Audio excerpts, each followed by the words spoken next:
समः समविभक्ताङ्गस्निग्धवर्णः प्रतापवान् पीनवक्षा विशालाक्षो लक्ष्मीवान् शुभलक्षणः धर्मज्ञः सत्यसन्धश्च प्रजानां च हिते रतः यशस्वी ज्ञानसम्पन्नः शुचिर्वश्यः समाधिमान्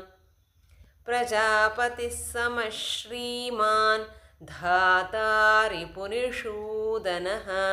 रक्षिता जीवलोकस्य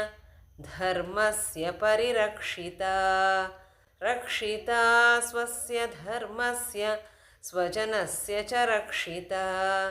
वेदवेदाङ्गतत्त्वज्ञो धनुर्वेदे च निष्ठितः सर्वशास्त्रार्थतत्त्वज्ञः स्मृतिमान् प्रतिभानवान् सर्वलोकप्रियः साधुरदीनात्मा विचक्षणः